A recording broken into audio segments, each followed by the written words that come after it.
For this ladder we headed, and when at last we were able to actually touch its weathered cyclopean blocks, we felt that we had established an unprecedented, almost blasphemous link with forgotten eons normally closed to our species. This rampart, shaped like a star, perhaps 300 feet from point to point, was built of Jurassic sandstones blocking of irregular size, averaging 6 by 8 feet in its surface.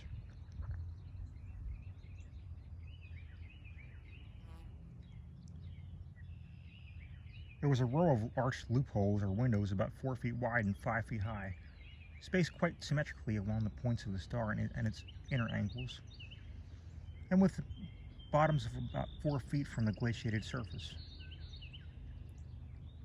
Looking through these, we could see that the masonry was fully 5 feet thick, and there were no partitions remaining within, and that there were traces of bend carvings or bas-reliefs on the interior walls, facts that we had indeed guessed before when flying low over this rampart and others like it. Though lower parts must have originally existed, all traces of such things were now wholly obscured by the deep layer of ice and snow at this point. We crawled through one of the windows and vainly tried to decipher the nearly effaced mural designs, but did not attempt to disturb the glaciated floor. Our orientation flights had indicated that many buildings in the city proper were less ice-choked, and that we might finally, perhaps, find wholly clear interiors leading down to the true ground level if we entered those structures still roofed at the top. Before we left the rampart, we photographed it carefully and studied its mortarless cyclopean masonry with complete bewilderment. We wished that Palpatine were present, for his engineering knowledge might have helped us guess how such titanic blocks could have been handled in that unbelievably remote age when the city and its outskirts were built up. A half-mile walk downhill to the actual city, with the upper wind shrieking vainly and savagely through the skyward peaks in the background, was something whose details will always remain engraved in my mind. Only in fantastic nightmares could any human beings but Danforth and me conceive such optical effects. Between us and the churning vapors of the west that lay that monstrous tangle of dark stone towers, its hauteur and incredible forms impressing us afresh at every new angle of vision. It was a mirage in solid stone, and were it not for the photographs, I still would doubt such a thing could be. The general type of masonry was identical with that of the rampart we had examined, but the extravagant shapes with which this masonry took its urban manifestations were past all description.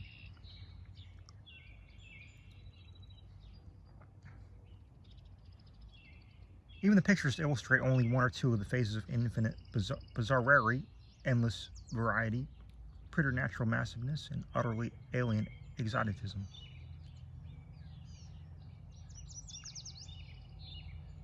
There were geometrical forms from which a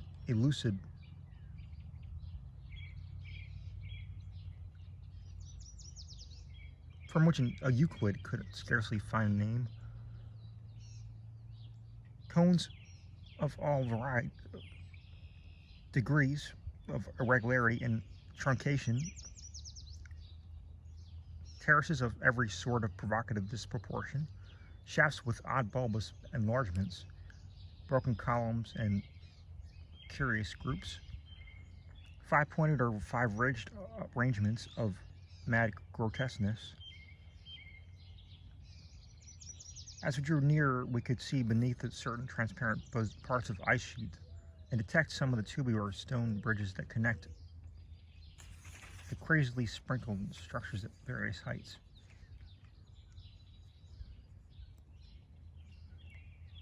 Of orderly streets, there seemed to be none, the only broad open swath being a mile to the left, where the ancient river had doubtless flowed to the town in the mountains. Our field glasses showed the external horizontal bands nearly effaced sculptures and dot groups to be very prevalent, and we can half imagine what the city must have once looked like, even though most of its roofs and tower tops had nearly necessarily perished. As a whole, it had been a complex tangle of twisted lanes and alleys, all of them deep canyons and some little better than tunnels because of the overhanging masonry and overarching bridges. We now outspread below us. It loomed in like a dream fantasy against a westward mist through whose northern edge and the low reddish Antarctic sun of early afternoon was struggling to shine. And when for a moment the sun encountered a denser obstruction and plunged the scene into temporary shadow, the effect was subtly menacing and in a way I could never hope to depict.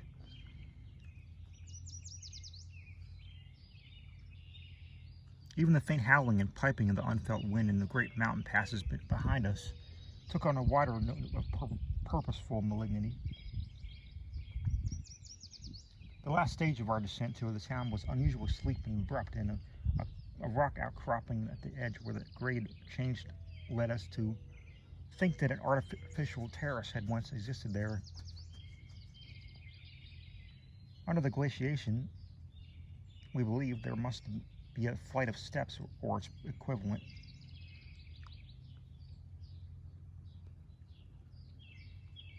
When at last we plunged into the labyrinth town itself, clambering over fallen masonry and shrinking from the oppressive nearness and dwarfing height of omnipresent crumbling and pitted walls, our sensation again became that I marvel at the amount of self-control we could retain.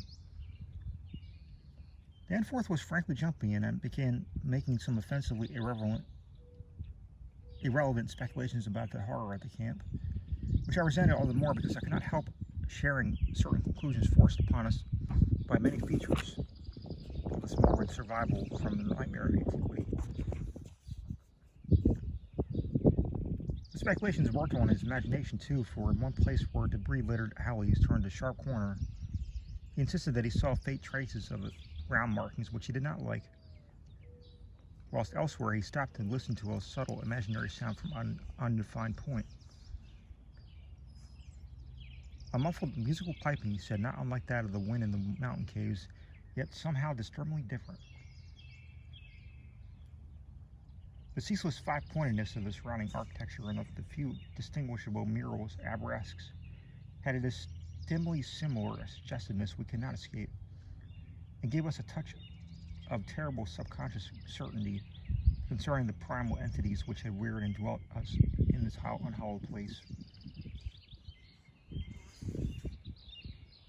Nevertheless, our scientific and adventurous souls were not wholly dead, and we mechanically carried out our program of chipping specimens from all different rock types represented in the masonry. We wished a rather full set in order to draw better conclusions regarding the age of the place. Nothing in the great outer wall seemed to date later than the Jurassic and the Comanche periods, nor was any of the piece of the entire place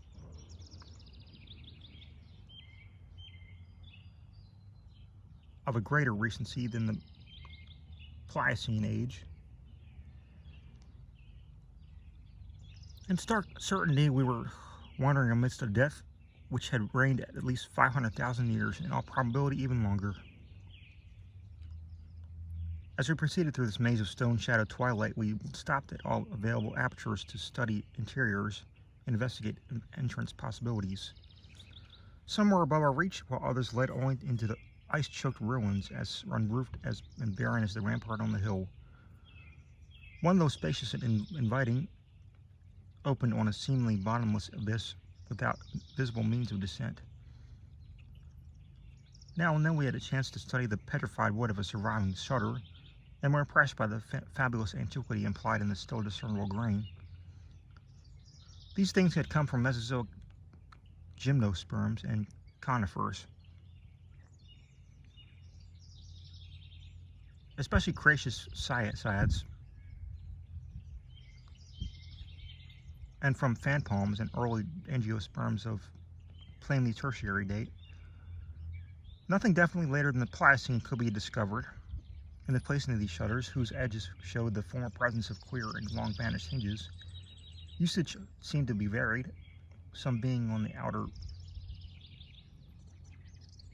and some on the inner side of the deep apertures.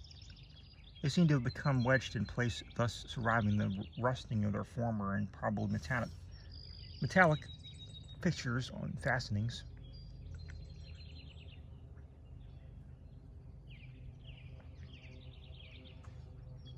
After a time, we came across a row of windows and the bulges of a colossal and 5-ridged cone of undamaged apex, which led into a vast, well-preserved room with stone flooring. But these were too high in the room to permit of descent without a rope. We had a rope with us, but we did not wish to bother this 20-foot drop unless obliged to, especially in this thin plateau air where great demands were made upon this hard action. This enormous room was probably a hall or concourse of some sort, and our electric torches shone bold, distinct, and potentially startling sculptures arranged around the walls in broad horizontal bands separated by equally broad strips of conventional arabesque. We took careful note of this spot, planning to enter here unless a more easily gained interior were encountered.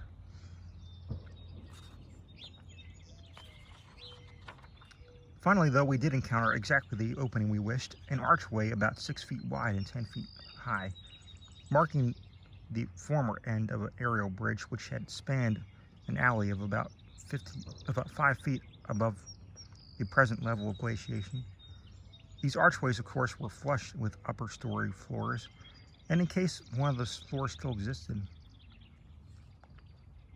The building, thus accessible, was a series of rectangular terraces on our left facing westward, that across the alley where the other archway yawned was a decrepit cylinder with no windows and with a curious bulge about 10 feet above the aperture.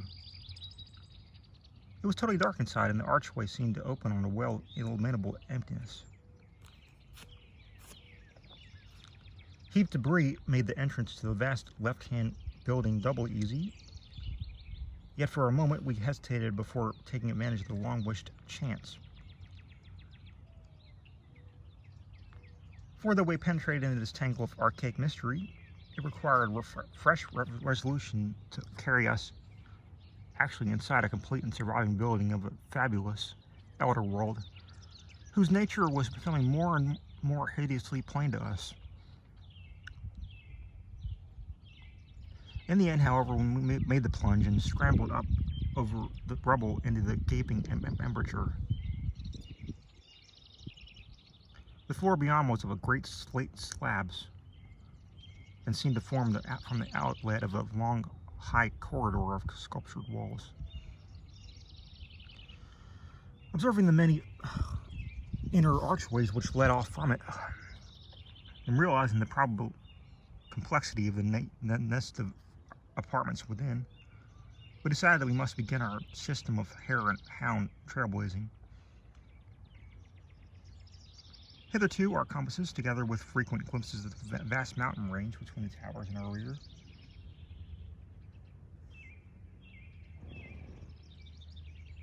had been enough to prevent our losing our way, but from now on, the artificial substitute will be necessary.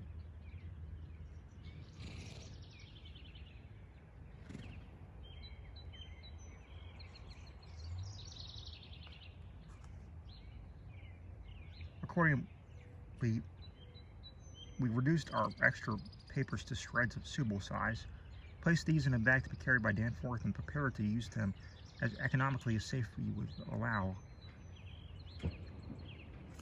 This method would probably gain us immunity from straining, since there did not appear to be any strong air currents inside the primordial masonry that such should have developed, and if our paper supply should give out, we could, of course, fall back on the more secure, though more tedious, retarding method of rock chipping.